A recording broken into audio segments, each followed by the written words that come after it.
ममता ने कोलकाता हाईकोर्ट के जज को लिखा पत्र, कहा नंदीग्राम मामले में बेंच बदल दें। नमस्कार, बोलता हिंदुस्तान में आपका स्वागत है। पिछले दिनों संपन्न हुए पश्चिम बंगाल विधानसभा चुनाव में टीएमसी प्रमुख और सीएम ममता बनर्जी नंदीग्राम विधानसभा क्षेत्र से उम्मीदवार थी। इस सीट पर उन्हें भाजपा उम्मीदवार शुभेंदु अधिकारी के हाथों बेहद कम वोटों के अंतर से पराजित घोषित कर दिया गया।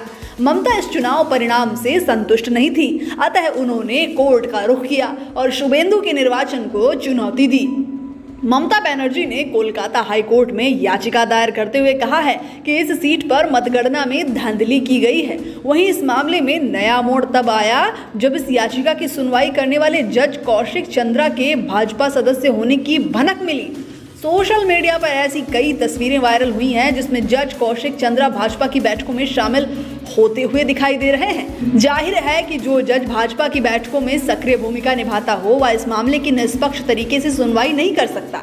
ममता बनर्जी ने इस मसले पर कोलकाता हाईकोर्ट के कार्यवाहक मुख्य न्यायाधीश जस्टिस राजेश बिंदल को एक पत्र लिखा है और मांग की है कि उनकी चुनावी याचिका पर सुनवाई करने वाली बेंच को बदल दिया जाए। ममता बनर्जी के वकील ने दावा किया है कि इस याचिका की सुनवाई करने वाले जस्टिस कौशिक चंद्रा भारतीय जनता पार्टी के सक्रिय सदस्य रह चुके हैं। ममता बनर्जी के वकील ने कहा कि चूंकि ये मामला राजनीति से जुड़ा हुआ है, स्वाभाविक है कि इसके परिणाम भी राजनीतिक होंगे। चूंकि जस्टिस एक दल विशेष की विचारधारा से जुड़े हुए हैं, अतः इस मामले की सुनवाई किसी अन्य बेंच को सौंप दी जाए। वकील ने आशंका जताई है कि संभव है कि सुनवाई के दौरान जस्टिस कौशिक चंद्रा इस सुनवाई के दौरान पूर्वाग्रह से ग्रस्त हो जाएं। वकील ने कहा कि सीएम ममता बनर्जी ने इसके पहले भी जस्टिस कौशिक चंद्र की कोलकाता हाईकोर्ट में स्थायी नियुक्ति पर ऐतराज जताया था। वहीं हाईकोर्ट के कुछ वकीलों ने ममता बनर्जी की याचिका को जस्टिस कौशिक चंद्र की बेंच को सौंपे जाने के विरोध में कोर्ट परिसर के बाहर नारेबाजी की। इसके पहले भी टीएमसी की राज्यसभा सांसद डेरेक ओ ब्रायन ने भी जस्टिस कौशिक चंद्र को इस केस की सुनवाई सौंपे जाने का विरोध किया था।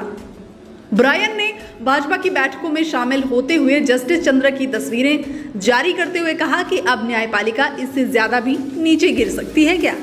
फिलहाल इस खबर में इतना ही। आप बने रहें बोलता हिंदुस्तान के साथ।